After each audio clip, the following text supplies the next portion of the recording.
Olá, bem-vindo ao canal Pensadores Abstratos Cristãos.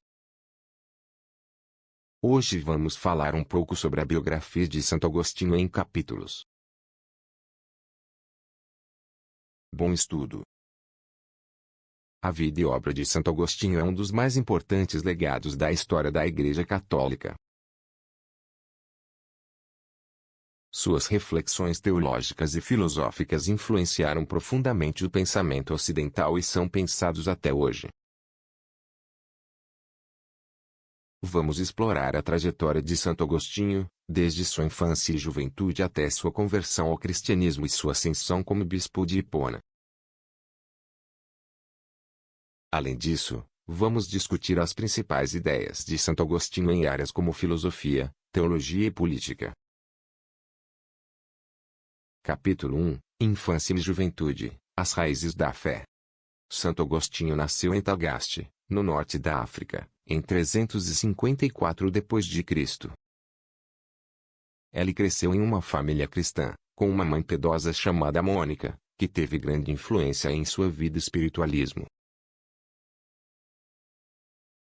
Agostinho foi um estudante brilhante, mas também um jovem inquieto e rebelde, que se envolveu em práticas questionáveis e teve um filho fora do casamento. Ele sempre sentiu um desejo de conhecer a verdade e buscar a sabedoria, mas se sentiu insatisfeito com as respostas que encontrava no mundo e nas tradições religiosas da época. Capítulo 2 – Conversão e Batismo, o encontro com a verdade. A conversão de Santo Agostinho é um dos eventos mais conhecidos de sua vida. Depois de anos buscando respostas para suas perguntas existenciais, ele teve um encontro pessoal com a verdade que mudaria sua vida para sempre. Depois de ler as obras de Platão e de ouvir a pregação do bispo de Milão, Ambrósio, Agostinho finalmente se converteu ao cristianismo e foi batizado em 387 d.C. Sua mãe, Mônica, que havia orado por sua conversão durante anos, viu sua súplica finalmente atendida. Capítulo 3 – Vida monástica, a busca pela santidade. Depois de sua conversão, Santo Agostinho deixou sua cidade natal e se juntou a uma comunidade monástica em Cassisico, onde ele e outros monges buscavam viver uma vida de oração e contemplação. Essa experiência foi fundamental para a formação de sua espiritualidade e teologia, e Agostinho se tornou cada vez mais provável da necessidade de uma vida de santidade e renúncia para os cristãos. Capítulo 4 – Bispo de Hipona, o pastor e o teólogo. Em 395 d.C., Santo Agostinho foi ordenado bispo de Hipona, uma cidade na atual Argélia. Ele se desenvolveu com zelo e dedicação ao seu ministério pastoral, pregando, ensinando e orientando a comunidade cristã em tempos de conflito e dificuldades. Ao mesmo tempo, Agostinho continua a desenvolver a sua teologia e filosofia, escrevendo obras como Confissões, A Cidade de Deus e a Trindade, que se tornaram fundamentais para a compreensão do pensamento cristão e da filosofia ocidental. Capítulo 5 – A Cidade de Deus, a obra-prima de Santo Agostinho. A Cidade de Deus é uma das obras mais importantes de Santo Agostinho, escrita em resposta à queda de Roma em 410 d.C. Agostinho argumenta que há duas cidades, a cidade dos homens, que busca a felicidade terrena, e a cidade de Deus, que busca a felicidade eterna.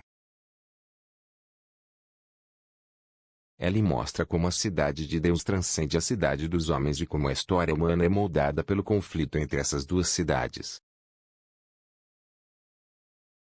A obra é um testemunho do pensamento agostiniano e é um marco da filosofia e da teologia. Capítulo 6 – A Graça e o Livre-Arbítrio, o debate teológico. Uma das questões mais controversas do pensamento de Santo Agostinho é a relação entre a graça divina e a liberdade humana. Agostinho acreditava que a graça de Deus era necessária para a salvação e que a vontade humana estava totalmente subordinada à vontade divina. Essa visão foi criticada por alguns teólogos e filósofos, que argumentaram que ela minava a importância da liberdade humana e da responsabilidade moral. Capítulo 7. A controvérsia pelagiana, o conflito teológico. A controvérsia pelagiana foi um dos conflitos teológicos mais importantes do século V, que envolveu Santo Agostinho e seus oponentes.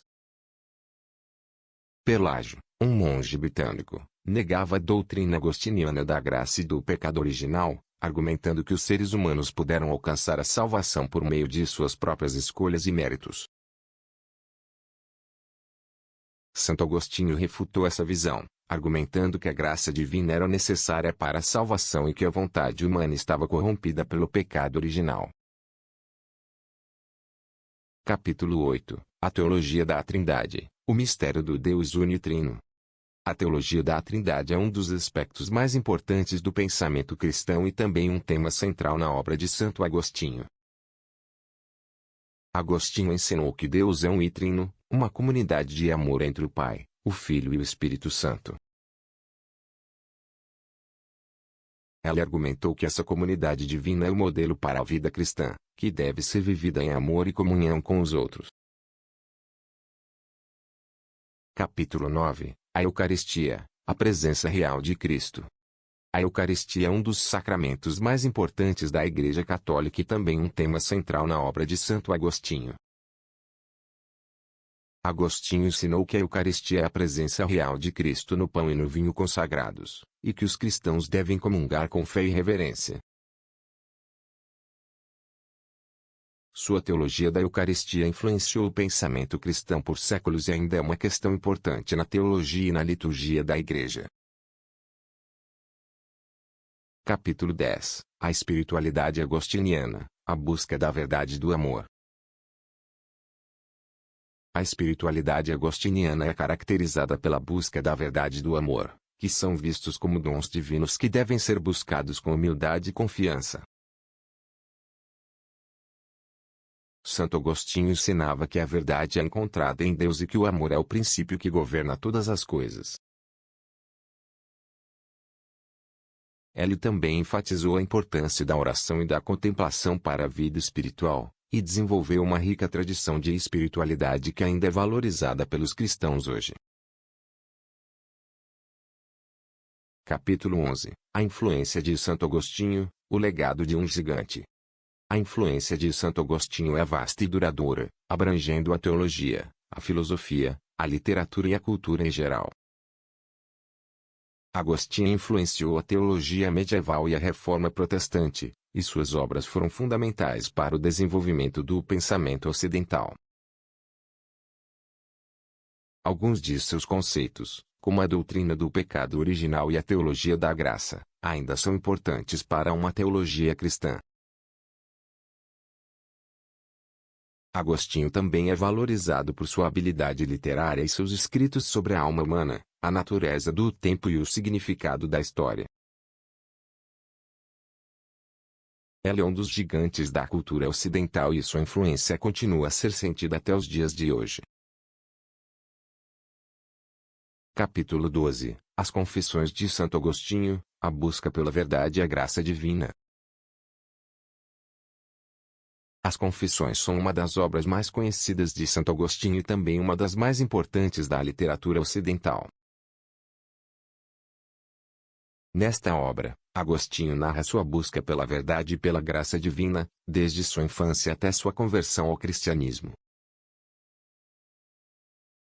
As Confissões são um relato íntimo e emocionante da vida de Agostinho e uma reflexão profunda sobre a natureza da alma humana e do amor divino.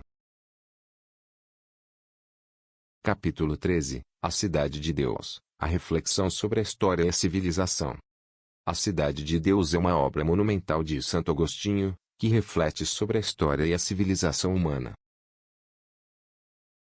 Agostinho argumentou que a história é governada por duas cidades, a cidade dos homens, que busca a glória terrena, e a cidade de Deus, que busca a salvação eterna. Ele mostrou como as duas cidades estão interligadas na história humana e como a cidade de Deus é a única que tem valor eterno. Capítulo 14. As cartas de Santo Agostinho, a correspondência com amigos e oponentes. As cartas de Santo Agostinho são uma coleção de correspondência com amigos e oponentes, que oferecem um vislumbre da vida e do pensamento de Agostinho. As cartas abordam uma ampla gama de recursos, desde questões teológicas, assuntos pessoais, e mostram a profundidade da preocupação de Agostinho com a salvação das almas e o bem-estar da Igreja. Capítulo 15. A santidade de Santo Agostinho, o exemplo de um santo. Agostinho é venerado como santo pela Igreja Católica e pelas igrejas ortodoxas, que o reconhecem como um dos grandes teólogos e santos da história cristã. A santidade de Agostinho é um exemplo inspirador de vida cristã, marcada pela busca da verdade, da virtude e do amor divino.